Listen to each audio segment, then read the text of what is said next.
Today's part of our Business Spotlight program. I'm with Anna Wilson. She's the General Manager EMEA at Chempoint Ireland, and they're based in Dublin. That office is based in Dublin. So over to you, Anna. What is it you do, and for how long have you been doing it? Good morning, Kevin. Thank you very much for having me. So what do? I manage chemical distribution subsidiaries. So I would describe it in a nutshell. I have been doing that for around 10 years now, and I have recently joined an organization, as you mentioned, on Chempoint. It's my second week in the role as general manager, but of course I have dealt with distribution and offices management for a long time before that. Yeah, so we definitely my job, part of the job, which is main, is acceleration of the growth of the subsidiary in Europe, Mhm. aligning the strategy, building the robust team who is geared for the success. Yeah, and that's the main objective of my role. And the biggest part of it is to connect people with each other, with the market, with products, with the visions, so create bridges between the organization in US and Europe. Fantastic, fantastic. Probably even more important now these days. Yeah. Yeah, absolutely. Yeah. And you mentioned the growth there. What would you attribute the growth to? I mean, you probably touched on some of the points, but it has been growing and in the company. But what do you think has influenced that growth? So I think the most important aspect of our growth strategy would be definitely the digitalization of how we approach the market. Marketing is predominantly done by our company on a digital basis. We have some traditional marketing channel, of course, as well, but digital marketing is forefront and it's our driving machine, so to say. Um, we align all of our strategy and execute through digital marketing, and this is definitely something that is in Europe yet not seen on the level that we are doing it in the distribution of chemistry. Chemical distribution is quite, how to say it, it's quite traditional still in Europe, Mhm. right? So it's something that it's new. And of course, the growth, despite it's digital, behind all of that, there are people. There are people making the campaigns and then executing the campaigns, and also the people who receive the leads. And the biggest driver you can then create after executing that a successful campaign is connect people with people and have the motivated staff who personally try to solve all the problems of your clients. Um, yeah, so I think that's very important.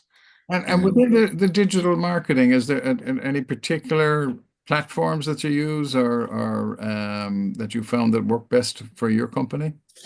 So there's plenty you could choose from, hundreds, but definitely LinkedIn is a center of everything nowadays for business digital visibility. But we of course have search optimization engines on forefront of our digital campaigns, and we want our clients to be able to find us rather we finding our clients. So we optimize our performance online to the levels that we want to be always the first choice found when you're searching for a chemical that you need for your production and so on and so forth.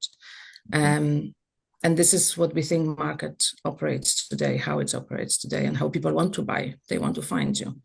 So Yep. that's our job to Couldn't be agree, found. couldn't agree more.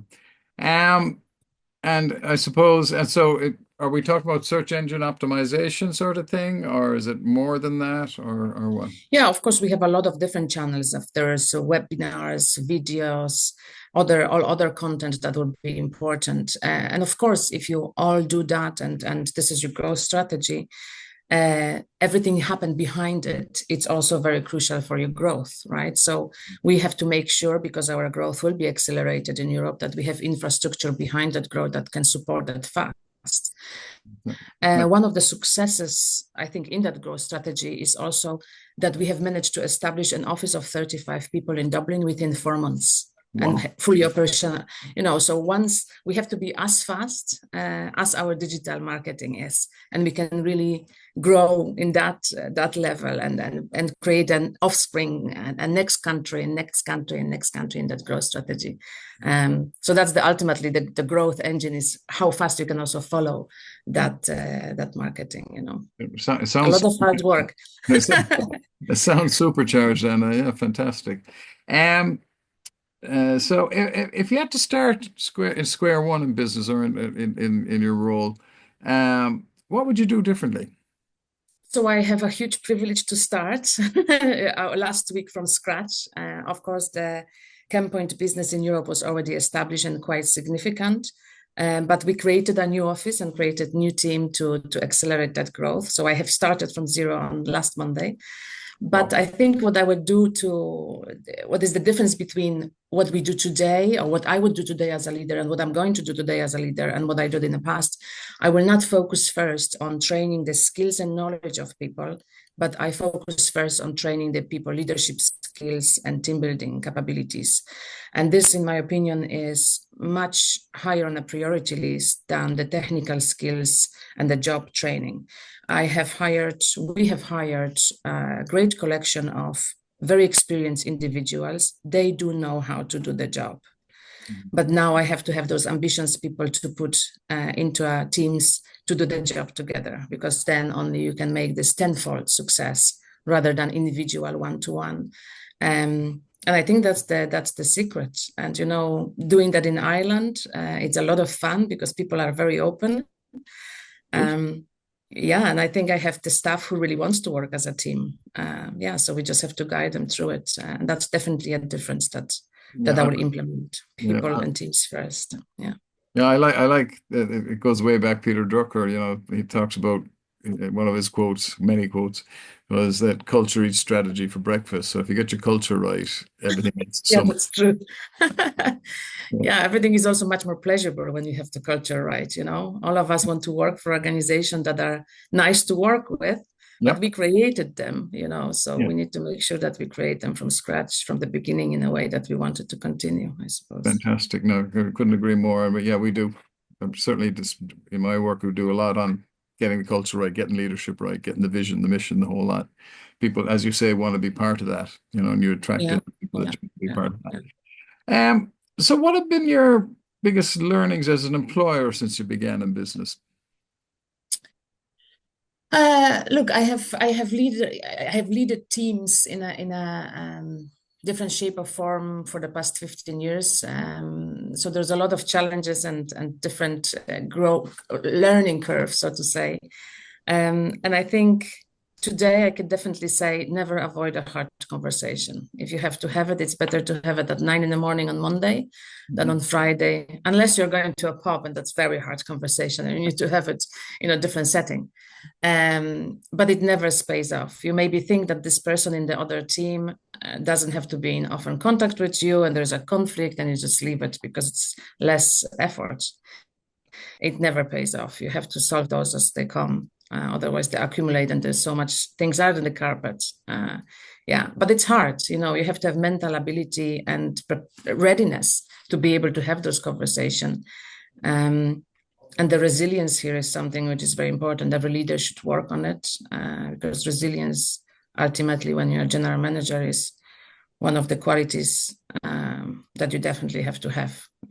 It's a stressful environment. You need to be able to deal with it every day. You know. Okay, fantastic. So yeah. Um, so the other one then was which I get all sorts of interesting answers to with the people with the business owners I talk to is how do you balance your personal life with the demands of running a business? It's always challenging, and of course, depending how supercharged the organization is, and I think I would strike as mine is quite supercharged. How you balance? First, I set always time aside for exercise, family, children, and husband, and this is non-negotiable, right? So I do not expect this from my staff, and unless there's a crisis, I mean, crisis is not this month we have low sales. It has to be a crisis, then it's full hands on deck, and the leadership from US will be all working, solving the problems. But if there is no crisis, you need to have every day set aside for those activities, because ultimately my success is underpinned by my husband's support. If he wouldn't be there for me, I would not be a managing director or general manager. So I have to take care of him first. That's my priority. And then everything else comes after, even my boss. You know, and this is a good thing to have. And I think everybody who works in a challenging, fast-moving environment have to have this resilient build, this support network, and you cannot compromise it. Every day you have to have the time to put aside for it and exercise. Like we both have plan. We have to schedule it. You know, in my life, even exercise time is scheduled. I know it might sound sad, but it's scheduled. If it doesn't go into your calendar, it doesn't happen. And so, yeah, and do it regularly. Yeah, and that's Yeah, nothing more than that, you know. yeah. Well, Yeah. our definition of a business is a commercial profitable enterprise that works without you. So Yes. to get, Very true. to get that And simple. that's it.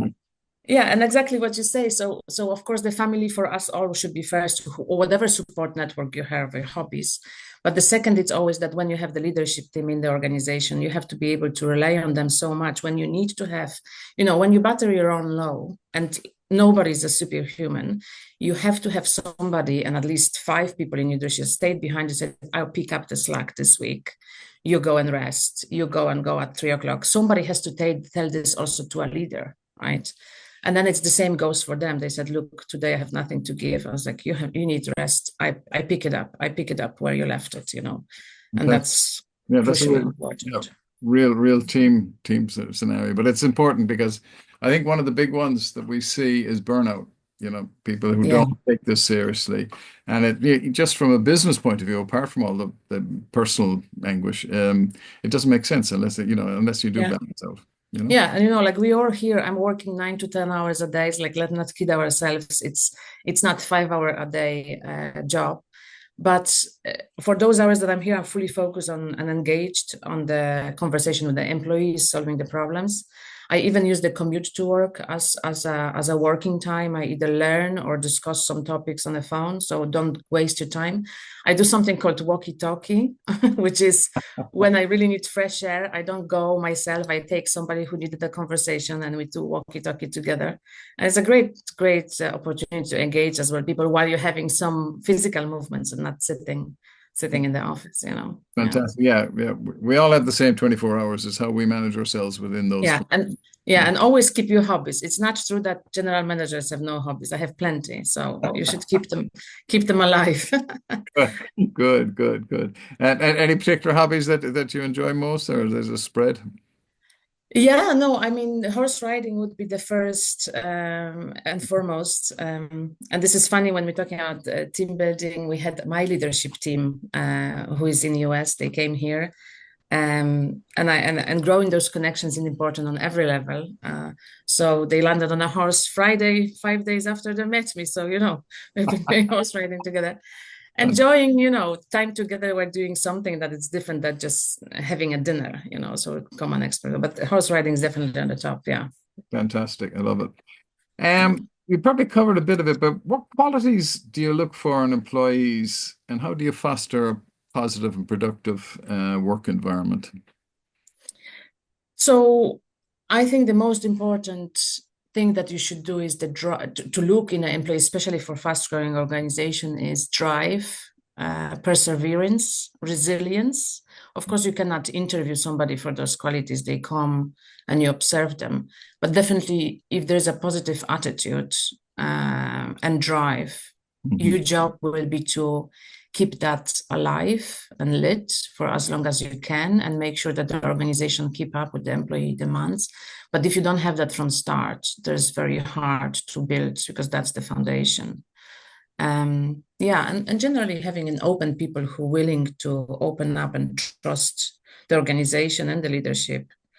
Yeah, but there's a huge responsibility taking people on who has those expectations. You need to fulfill the responsibility as a leader to provide the personal growth opportunity and the development because people are not working for you to make you money. They work for you because they want something for themselves, all of us, Yeah. you know. So you need to provide whatever that is and recognize what that is. So people, varied backgrounds, colors of life, and you need to recognize what is that person loves and gear for that to be given by the company to that individual. But first of all, they have to be open and want to share with you what that is, you know. Fantastic, fantastic. I love it. And just to round off, what are some common misconceptions about running a business, and how do you address them? This is a good one. Yeah, because there is one very, very common misconception that when you're that high in a career and you either are an entrepreneur or leading a company, that job is your life. It absolutely isn't. And if job is your life, that's not a very safe place to be, you know. And I think um, I would definitely say I love selling chemicals. I love leading people, but I love my life and my hobbies much more than that, right? And its job is a stage, and I'm very loyal to my employees. They're a great team in US and great team here. But it's a stage in a life, and it's not the life. And I think all the leaders should allow themselves to admit that, you know, you can have a successful life outside of your job, even if it's high positioned, especially in the changing environment. You know, the resilience I've been talking before, the challenges of moving fast business. There's so many changes, so many challenges, and you need to build your resilience outside of that environment to be able to use it in. So you have to have a life outside of your job, which is very, very busy. You Fantastic. need to have time for it. Yeah. Absolutely. Yeah. Yeah. Yeah. Yeah. So, look, it's been a pleasure talking to you today. There's a whole bunch of stuff in there for our viewers to learn from. Really appreciate you taking the time and slotting me into your day, which is Thank you so much. Yeah.